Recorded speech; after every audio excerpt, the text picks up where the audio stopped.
Bismillahirrahmanirrahim. Assalamualaikum warahmatullahi wabarakatuh. Alhamdulillahirrabbilalamin. Wa bihi nasta'in wa ala umuri dunya waddin. Salatu wassalamu ala asyrofil anbiya wal mursalin sayyidina maulana Muhammadin wa ala rasulillah ajma'in, amma ba'd. Pertama-tama marilah kita mengucapkan puja puji syukur kita kepada Allah Subhanahu wa taala yang mana berkat rahmat, hidayah dan hidayahnya lah kita bisa berkumpul di sini. Dan saya juga bisa menyelesaikan tugas kuliah saya. Lalu salam tidak lupa saya tuturkan kepada baginda Nabi besar Muhammad Sallallahu Alaihi Wasallam. Jadi hari ini saya akan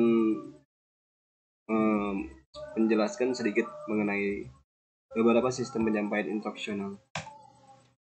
Sistem penyampaian instruksional adalah cara-cara yang dapat ditempuh dalam penyajian suatu bahan pelajaran agar dapat dipelajari peserta didik dan tujuan pengajaran dapat dicapai. Jadi pada dasarnya sistem penyampaian instruksional adalah suatu cara yang bisa kita jalani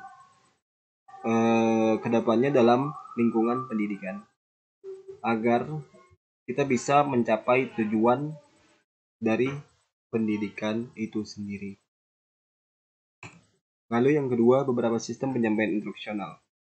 Yang pertama, penyampaian di kelas, yaitu bagaimana yang sering kita alami ketika di dalam kelas, apalagi siswa atau mahasiswa. Seperti penyampaian materi di dalam kelas. Yang kedua, teleconference.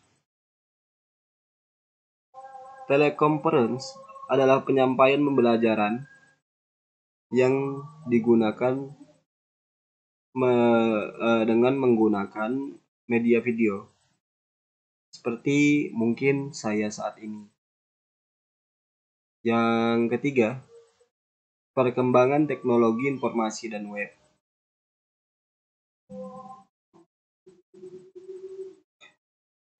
Perkembangan teknologi informasi dapat meningkatkan kinerja dan memungkinkan berbagai kegiatan dilaksanakan dengan cepat, tepat, dan akurat, sehingga pada akhirnya dapat meningkatkan produktivitas perkembangan teknologi informasi.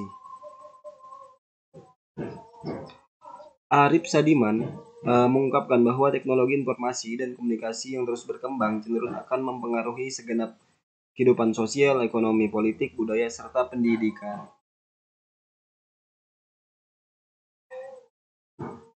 Dengan perkembangan teknologi informasi yang begitu pesat, maka saat ini sudah memungkinkan dan banyak diterapkan proses belajar jarak jauh dengan menggunakan internet. Seperti mungkin kita yang belajar sering menggunakan Zoom Meeting, atau Google Meet, atau mungkin via WA. Itu semua adalah salah satu contoh daripada perkembangan teknologi informasi web.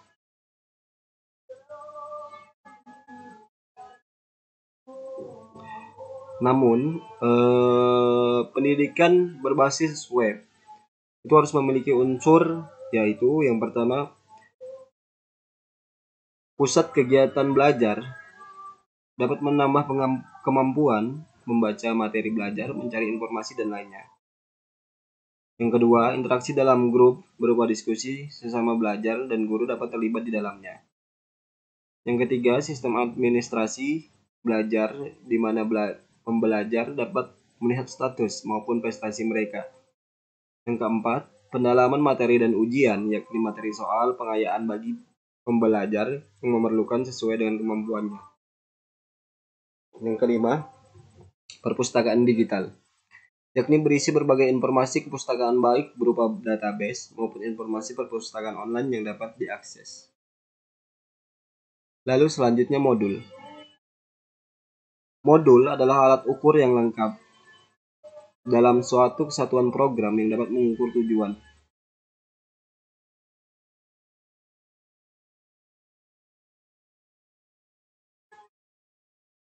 Modul ini dapat dipandang sebagai paket program yang disusun dalam bentuk satuan tertentu guna keperluan belajar.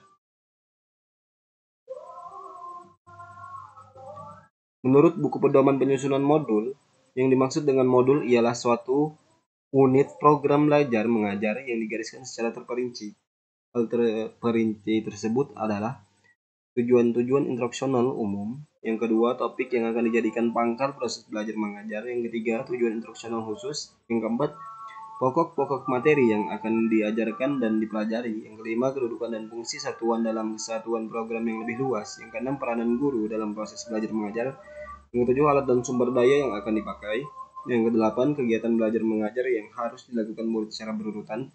Yang kesembilan, lembaran-lembaran kerja yang akan dilaksanakan selama proses belajar mengajar.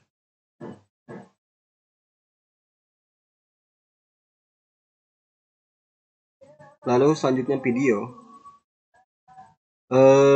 Penggunaan video dalam penyampaian pembelajaran sangat efektif dalam pembelajaran demonstrasi. Hal ini dikarenakan dengan menggunakan video sebagai media penyampaian dapat mengefisienkan penyampaian di dalam presentasi dan analisa pembelajaran. Penyampaian dengan menggunakan video bisa dilakukan dengan menggunakan mungkin DVD, bagaimana materi yang pertama-tama seperti saya direkam dulu untuk disaksikan oleh banyak orang. Lalu selanjutnya penyampaian secara online.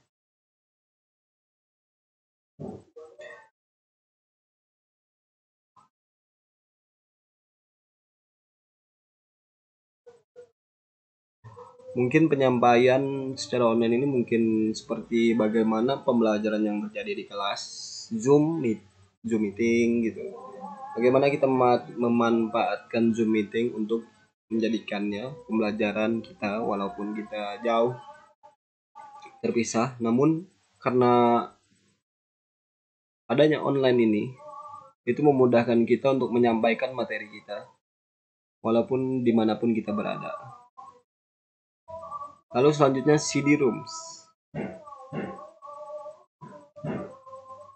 Melalui CD-ROOM, pembelajaran akan sangat efektif karena di dalam penyampaiannya, pembelajar akan dipermudah tanpa harus membaca buku teks. Melalui CD-ROOMs, materi dan konten yang akan disampaikan akan lebih banyak karena dalam pemanfaatannya dapat menyimpan aplikasi pembelajaran sesuai dengan kapasitas yang ada. Jadi CD-ROOM ini mungkin semacam ruangan yang menyimpan banyak wawasan untuk bagaimana kita belajar atau mungkin seperti Google Classroom mungkin. Lalu selanjutnya penyampaian untuk pembelajaran terpadu. Pembelajaran terpadu adalah kegiatan menata keterpaduan berbagai materi mata pelajaran melalui suatu tema lintas bidang bentuk suatu keseluruhan yang bermakna sehingga batas antar berbagai bidang studi tidaklah ketat atau dibolehkan atau boleh dikatakan tidak ada.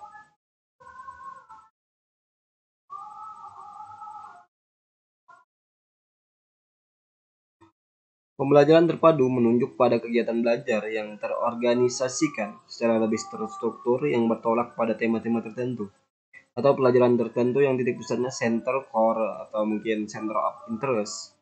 Mengingat di Indonesia, beberapa bentuk sistem penyampaian itu masih tahap pengembangan dan uji coba. Pada bagian ini hanya akan dibahas bentuk satuan pelajaran, pengajaran modul, dan bentuk lainnya.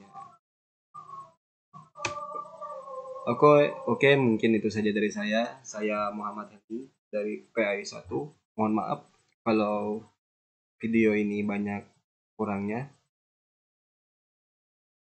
Terima kasih yang telah menonton. Wassalamualaikum warahmatullahi wabarakatuh.